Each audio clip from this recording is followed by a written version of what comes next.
If you could be stuck in with one comic book for the rest of your life, which one would it be? If I don't say The Walking Dead, you're fired. I'd get super fired.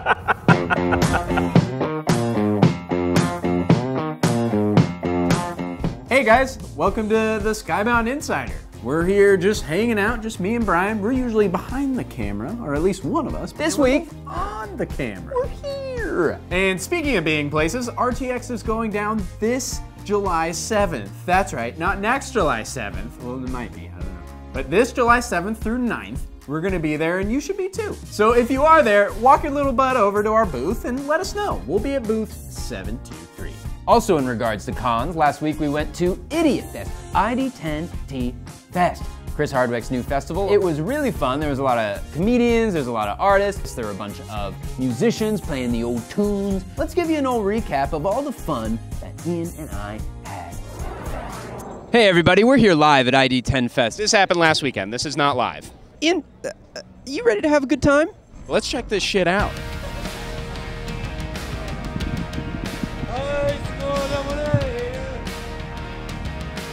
All right, here we are, checking out the big idiot jams. Let's go walk around and see what we got. Let's check out some pins. I might want some.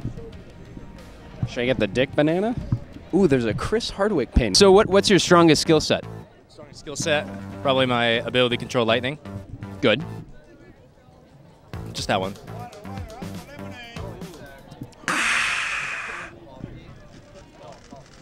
Right before, Vader was trying to get the Death Star plant. He was trying to get the Death Star mixtape. We're here, talking with Mike Cruz and Sean Kirkham. Did you get on the dinosaur? I did. You did? I did. I don't believe you. There's proof of it. Roll the clip. It's dino time. Bum, bum, bum, bum, bum.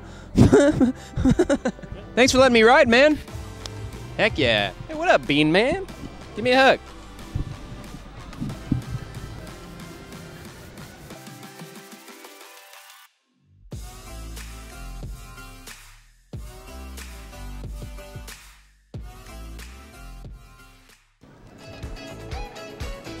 Did you have a good time, Brian? I just spilled ice cream all over myself. So did we. We had a really awesome time here at ID10T Fest. If you weren't here this year, come, you missed out. All right, guys, thanks for watching. We had a great time here at ID10T Fest. I got to finish this taco, so I'll see you later. Bye. There were dinosaurs there. There were dinosaurs. You got to ride the dinosaur. I didn't get to ride the dinosaur. Yeah. But I got to hug a giant jelly bean, which has always been a goal of mine. Can we use a jelly bean from this side and a dinosaur from this side and just bring them into transition? Let's go!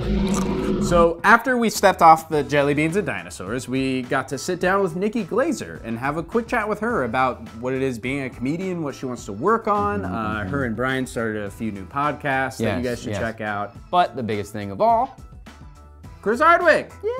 Mike Cruz got to sit down with Chris Hardwick and have a real great chat about what this festival means to him, where the inspiration came from, and just overall how much of a rad dude he is. Yeah. Why don't we get to it then? Roll that hug.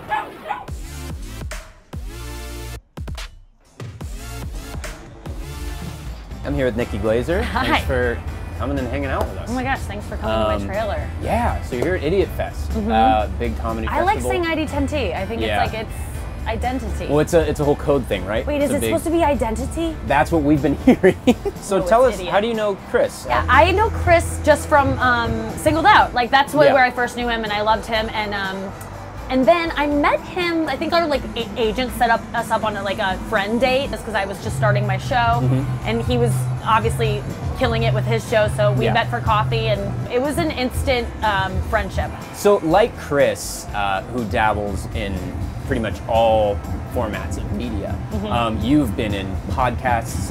Did you start in podcasting? Yes. No, I started stand-up. Stand-up I started when I was 19. 18 or 19? Yeah, so real early. And then podcasting I started in 2011 with my podcast, You Had to Be Here, with Sarah Schaefer, that turned into our show, Nikki and Sarah Live on MTV. Yes. And so, but it's so funny to think back in 2011, we were like, God, everyone's doing a podcast. This is so overdone. Like, we shouldn't even start this. And then I've had a couple podcasts since just because I love the medium and I like being myself and being able to talk. And say dark, deep, weird things. Which format that you haven't done would you be the most interested in stepping into next? This is a segment called Podcast. Pipeline. Pipeline. Oh, it's supposed to, we talked about this earlier. Let's do it again.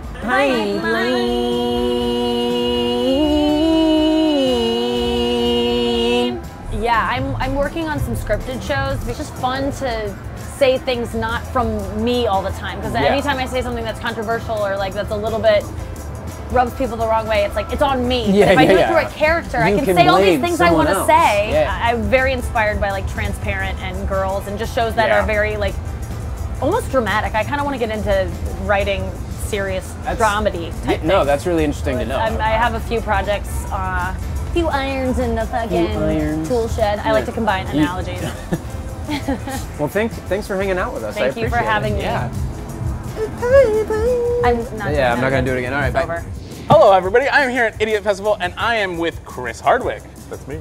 And last I checked, the sign over there says Chris Hardwick presents the Idiot Festival. I guess I'm presenting it. Although we say ID10T. ID10T. Well, you can say idiots. What does Chris Hardwick Presents mean? How are you involved in this, and how did you, is this your baby? I invented it, created it. I guess maybe 3 years ago I was touring. I was on a tour called the Oddball Tour. It was just this big comedy, amphitheater comedy tour that Louis C.K. headlined, and I was on it, and Sarah Silverman, Hannibal Buress, Bill Burr, just a bunch of really fun comics. And at that time they said, oh, would you ever want to do your own festival? And I said, well, sure. But I didn't really think I just thought they were making conversation. Right. And then It's like, wouldn't you ever want to own a Sure, Porsche? yeah. Sure, I mean, why not? Yeah, good one day. Want a plane? Sure, I do. But about 15 months ago, they came back and said, no, we were really serious. What would you do? And I said, well, I've been performing at, I guess it's probably been 16, 17 years since comedy started edging its way, like a certain type of alternative comedy started edging its way into a certain type of alternative music festival.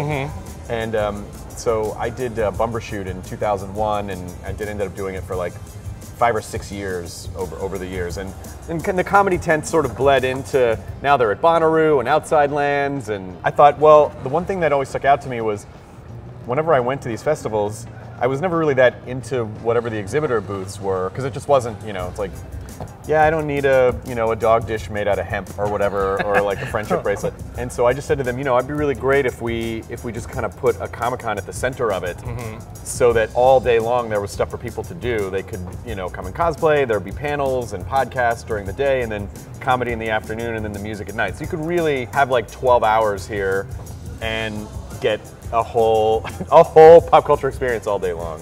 When I sit down with someone, I always like to I'm a big origin story guy, and I feel like you have such a diverse portfolio of stuff that you do. What is it about sort of like about like hosting and being this personality in this culture that like, why this? Like, why do you do that? I think I decided 10 years ago that I was tired of chasing things that I didn't even really want.